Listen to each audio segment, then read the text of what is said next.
Estamos de volta, este é o Acontece Regional desta sexta-feira, ao vivo, são 7h44. E olha, informação da madrugada, 2 homens foram assassinados a tiros na região. Em Taubaté, o crime aconteceu na Vila São Geraldo. A vítima continua sem identificação. Em Guaratinguetá, um homem de 31 anos morreu com 9 tiros. 9. Segundo a Polícia Militar, ele estava no bairro Parque São Francisco quando uma pessoa se aproximou de bicicleta e atirou. O rapaz já tinha passagem por tráfico. Por enquanto, ninguém foi preso. Márcio. Agora são 7h44, hora das informações das estradas. Vamos ver as condições das principais rodovias que servem a nossa região. Você vê a Via Dutra nesse momento. Na região de São José dos Campos, nos dois sentidos, o trânsito vai fluindo bem, sem pontos de retenção. Mas em Jacareí, houve um acidente por volta de 7h30 da manhã, no quilômetro 158, sentido Rio de Janeiro. Por enquanto, há 2 quilômetros de congestionamento, ainda não temos mais detalhes sobre esse acidente. Ainda em Jacareí, quem vai para São Paulo hoje também enfrenta problemas. A partir do quilômetro 156, 157, há pelo menos 2 quilômetros de lentidão por causa do excesso de veículos. E o excesso de veículos lá em Guarulhos também provoca agora cerca de 6 quilômetros de trânsito congestionado a partir do quilômetro 218, sentido São Paulo. Na região de Lavrinhas, ainda pela Via Dutra, um homem foi preso com 3 quilos de cocaína. Ele estava em um ônibus que ia para a Volta Redonda e foi parado em uma blitz da Polícia Rodoviária Federal. O traficante foi preso, levado para a delegacia de Cruzeiro, onde confessou ter pago R$15 mil na droga. O criminoso era procurado pela Justiça do Rio de Janeiro por tráfico e também latrocínio. Na SP-62, antiga Rio-São Paulo, um casal morreu nesta madrugada em um acidente na região de Roseira. O carro em que as vítimas estavam capotou. No momento, o trânsito é normal na rodovia SP-62. Carvalho Pinto, Ayrton Senna, Tamoios, Oswaldo Cruz, Floriano Rodrigues Pinheiro, todas essas estradas com trânsito tranquilo nesta manhã, tempo bom e boa visibilidade. E no rodízio paulistano, hoje não rodam no centro expandido de São Paulo veículos com placas finais 9 e 0. A restrição vai das 7 às 10 da manhã e das 5 da tarde às 8 horas da noite. Bom, e esta semana nós mostramos, inclusive aqui no Acontece Regional, o drama de 25 pessoas que compraram apartamentos na planta e depois de 9 anos ainda não receberam os imóveis. Eles denunciaram, inclusive, que o empreendimento estaria sendo vendido de novo. O proprietário e incorporador do projeto nega a renegociação e culpa a construtora pelo atraso na obra. Este lindo condomínio de luxo deveria estar pronto há pelo menos 5 anos. Mas da planta pouca coisa saiu. Apenas o esqueleto foi erguido pela construtora responsável pela venda e administração do empreendimento.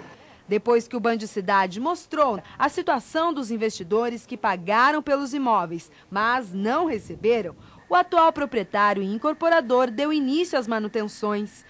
Ele afirmou que deve fazer um financiamento de pelo menos R$16 milhões para finalizar a obra dos 72 apartamentos.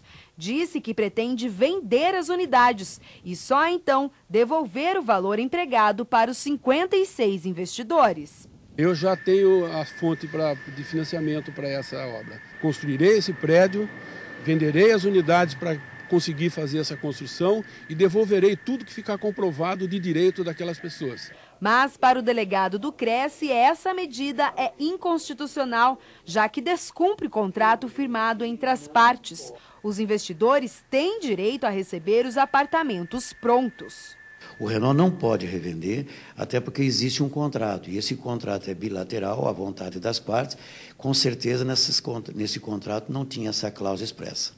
Segundo o proprietário Alexandre Renault, a negociação foi feita entre ele e a construtora Epol, que em troca do terreno ofereceu a permuta de 8 apartamentos prontos. O acordo com o grupo foi feito diretamente com a construtora, que pela legislação só poderia fazer a venda das unidades se fosse incorporadora. O imóvel é do Alexandre, a incorporação é do Alexandre.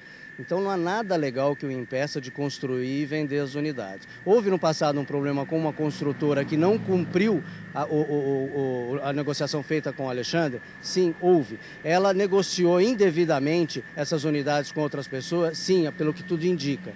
Então, a responsabilidade do Alexandre em relação a esse grupo de pessoas é em função do aporte feito em dinheiro por boa-fé desse grupo de pessoas à Epol. Porque quem deveria ressarcir tanto o Alexandre quanto esse grupo de pessoas é a Epol. a partir de 25 de setembro de 2005, ele assumiu a incorporação.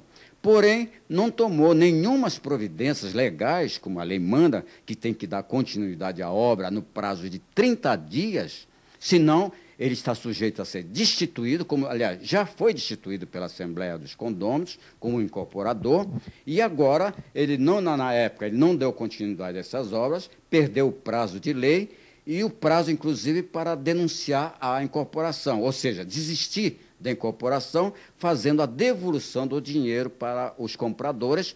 Os problemas começaram a surgir quando a construtora abriu falência e abandonou a obra em 2005.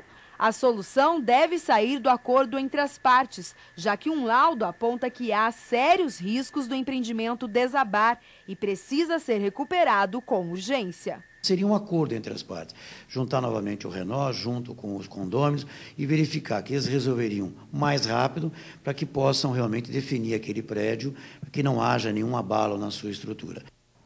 Que coisa, né? A culpa agora é da construtora EPOL, que já faliu. Ela, lógico, foi procurada, a gente tentou contato com alguém, mas não encontramos ninguém para comentar o assunto. Márcio. A indústria de Taubaté encerrou setembro com queda no nível do emprego. Houve mais demissões que contratações no período. Uma das causas seria a alta do dólar, que encareceu produtos principalmente do setor eletroeletrônico. Já o comércio está com o mercado de trabalho aquecido pelas festas de final de ano. O semblante sério revela preocupação. A fábrica de escapamentos onde Fernando trabalhava trocou o Pindamonhangaba pela cidade de Limeira. Com o fim das atividades, ele foi demitido e há 2 meses não consegue um novo emprego. Estou preocupado. Sempre que acontece que nem uma crise agora, assim, a gente ainda fica mais preocupado ainda. Mais de 400 trabalhadores do setor industrial foram demitidos em setembro na região de Taubaté. São cerca de 120 fábricas em 28 municípios que fecharam o mês no vermelho. A queda no nível do emprego chegou a 0,37%. As baixas foram registradas principalmente na produção de eletroeletrônicos. A LG, por exemplo, dispensou de uma só vez 200 funcionários. Segundo o Centro das Indústrias do Estado de São Paulo, a alta do dólar foi um dos fatores que influenciaram no resultado. O que fez com que a valorização do dólar trouxesse o preço médio dos celulares para um valor um pouco mais elevado. O segundo é que tem algumas novas tecnologias que estão sendo amplamente divulgadas agora, que serão lançadas até o Natal. Então, o consumidor se retrai de maneira normal, natural, esperando que a nova tecnologia venha para que ele possa consumir um produto mais novo. Mas o diretor do CIESP prevê estabilidade para os próximos meses, graças à chegada do Natal. O pessoal de alimentos e aquelas empresas industriais que fazem montagens rápidas, plásticos, por exemplo, que são consumidos também no Natal, elas vão ter, com certeza, um acréscimo do número de postos de trabalho. E esses postos de trabalho são temporários. A indústria, nós esperamos que em novembro e dezembro, na nossa região, se estabilize em termos de número de empregos. Nós não vamos perder postos. Ao contrário da indústria, o comércio entra agora na temporada de contratações. Por causa das festas de final de ano, aproximadamente 4.000 vagas temporárias de trabalho deverão ser abertas aqui em Taubaté. Segundo a Associação Comercial, este número é 10% maior em relação ao mesmo período do ano passado. Mais lojas novas, né, grandes oportunidades em grandes lojas que estão abrindo em volta da cidade, próximos aos bairros. Então isso acaba aumentando a contratação. Os setores de calçados e vestuários são os que mais devem contratar. Cartazes anunciando as vagas já dividem espaço nas vitrines. Uma oportunidade para quem procura o primeiro emprego. Me esforçar ao máximo para conseguir efetivar, né, sempre. Segundo a Associação Comercial, 13% das vagas deverão ser efetivadas. Esta loja já recebeu 50 currículos e a gerente confirma a possibilidade do temporário virar permanente. A determinação, comunicação com o cliente, o esforço mesmo dele no momento, no período de dezembro, que gasta, né, muito tempo deles, então acho que é essencial. Confiante, Mariana promete se empenhar para ganhar de Natal a tão sonhada carteira assinada. Isso é agradável com o cliente o máximo possível e com a equipe toda. Acho que você vai conseguir? Eu acho, estou bem confiante.